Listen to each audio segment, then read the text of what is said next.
दोस्तों, रात के 2 बज रहे हैं, घर में सन्नाटा है और अचानक आपके फोन पर एक अननोन नंबर से कॉल आती है। आप उठाते हो और दूसरी तरफ से एक दबी हुई भारी आवाज पूछती है, क्या तुम हॉरर मूवीज देखते हो? यही वो सवाल है जिसने वुड सपोरो को 30 साल से दहशत में रखा है। और आज हम बात करने वाले हैं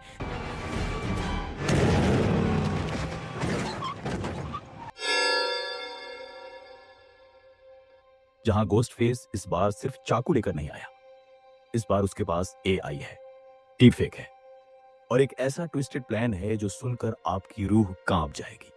तो बैठ जाइए, लाइट बंद कर लीजिए और फिल्म ड्रॉप वाईटी पर स्क्रीम 7 का पूरा खेल समझिए। कहानी शुरू होती है वुड सपोरो के उसी बदनाम घर से जहां कभी स्टू मचर रहता था।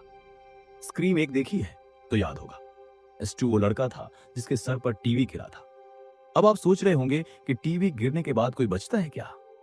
तो 2 लड़कों के मन में भी यही सवाल था, स्कॉट और मैडिसन। दोनों स्टैब फ्रेंचाइज के इतने बड़े फैंस थे कि उन्होंने डिसाइड किया कि रात को उस घर में घुसेंगे और देखेंगे कि स्टू सच में मरा था या नहीं। भाई, हॉरर मूवी का फैन होना अलग बात है, लेकिन रात को किसी सीरियल किलर के घर में घुसना ये थोड़ा ज्यादा डेडिकेशन है। खैर, दोनों घर में घुसते हैं। धूल है, अंधेरा है, पुरानी यादें हैं और उन पुरानी यादों के बीच एक प्रेजेंस है। घोस्ट फेस आता है, काला कोट, सफेद मास्क, वो आइकॉनिक चाकू। और स्कॉट और मैडिसन को शायद लगा होगा कि ये कोई प्रैंक है, यूट्यूब स्टंट है, कंटेंट बनेगा। कंटेंट तो बना दोस्तों।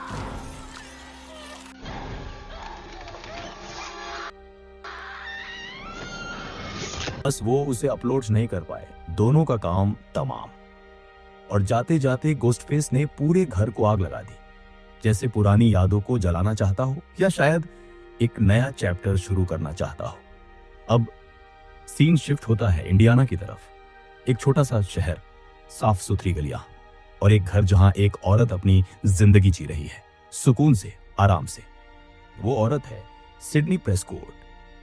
अब अगर आप स्क्रीम फ्रेंचाइज से थोड़े भी फैमिलियर हैं तो आप जानते हैं कि सिडनी प्रेस्कॉट वो नाम है जिसने 1 नहीं, 2 नहीं बल्कि 4 बार गोस्ट फेस को मात दिया है।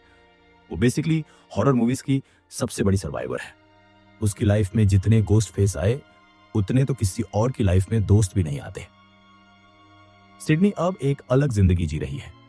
उसका पति मार्क है जो एक पुलिस ऑफिसर है, अच्छा इंसान, डिसेंट, रिलायबल। और उसकी बेटी है टेटम। स्क्रीम फैंस यहां रुकिए, ये नाम रैंडम नहीं है। स्क्रीम 1 में सिडनी की बेस्ट फ्रेंड का नाम टेटम था जो पहली फिल्म में मारी गई थी। सिडनी ने अपनी बेटी का नाम उसी के नाम पर रखा। ये डिटेल छोटी लगती है, लेकिन स्क्रीम यूनिवर्स में हर डिटेल का मतलब होता है। तो सिडनी की लाइफ अच्छी चल रही है, सुकून है, शांति है। आप समझ गए ना कि आगे क्या होगा। सिडनी के फोन पर एक वीडियो कॉल आती है। स्क्रीन पर दिखता है स्टू माचर का जला हुआ घर और उस घर की बैकग्राउंड में एक आवाज कहती है, मैं तुम्हारी बेटी टैटम के पीछे हूं। सिडनी 1 सेकंड भी वेस्ट नहीं करती, वो भागती है सीधे उस थिएटर की तरफ जहां टैटम रिहर्सल कर रही है। पुलिस भी पहुंचती है, लेकिन घोस्ट फेस के लिए पुलिस का आना कोई रुकावट नहीं है। 2 बच्चे थिएटर में मारे जाते हैं और घोस्ट फेस हवा में गायब।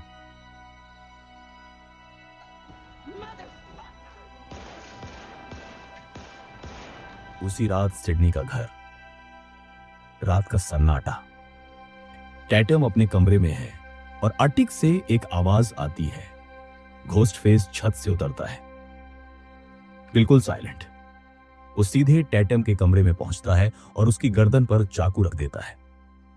मार्क को भनक लगती है, वो हीरो बनने की कोशिश करता है और सीढ़ियों से गिरकर बेहोश हो जाता है।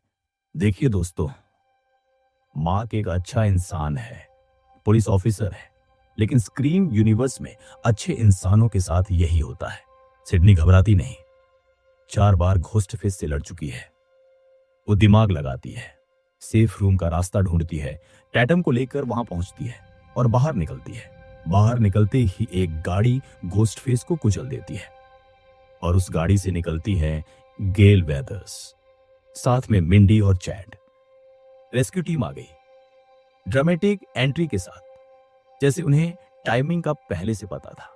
घोस्ट फेस का मास्क हटाया जाता है। सामने निकलता है कार्ल गिब्स, एक मेंटल हॉस्पिटल से भागा हुआ मरीज। सबको लगता है किस्सा खत्म, लेकिन असली मास्टरमाइंड अभी पर्दे के पीछे है। अगले दिन मिंडी अपना फेमस लेक्चर देती है। स्क्रीम फ्रेंचाइज में हर जनरेशन में एक ऐसा कैरेक्टर होता है जो हॉरर मूवी रूल्स एक्सप्लेन करता है। मिंडी कहती है कि गोस्ट फेस हमेशा पर्सनल होता है, यानी किलर कोई रैंडम साइको नहीं है। वो कोई है जो पर्सनली सिडनी से या उसके करीबी लोगों से कनेक्टेड है। इधर टेटम और उसके दोस्त एक टैवर्न में मिलते हैं। नॉर्मल लगता है ना? स्क्रीम यूनिवर्स में कुछ भी नॉर्मल नहीं होता। टेटम को अपने बॉयफ्रेंड बेन पर शक होने लगता है। क्यों? उसके लैपटॉप में डीपफेकेआई सॉफ्टवेयर चल रहा था। उस सॉफ्टवेयर बेन का चेहरा बदलकर स्टू मास्टर जैसा बना रहा था। और यहां दोस्तों स्क्रीम 7 मॉडर्न हो जाती है। 2026 का गोस्ट फेस सिर्फ चाकू नहीं चलाता, वो टेक्नोलॉजी यूज करता है।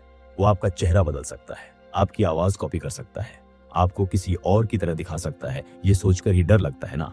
टैटम बेन को नॉकआउट करके भागती है, लेकिन असली घोस्ट फेस आता है। बेन और बाकी दोस्तों का काम तमाम।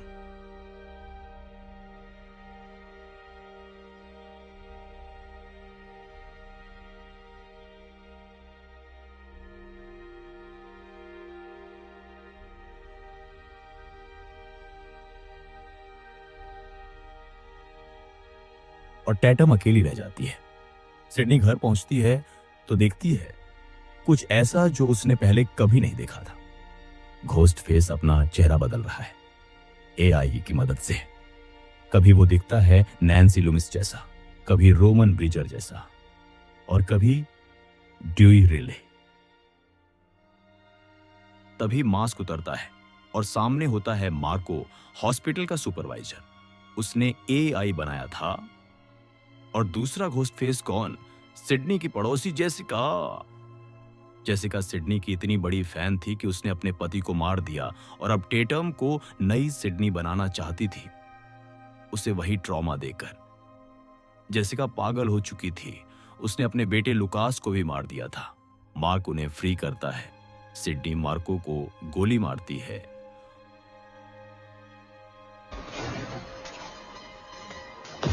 टेटम और सिडनी मिलकर जेसिका का भेजा फ्राई कर देती है, मल्टीपल हेडशॉट्स के साथ।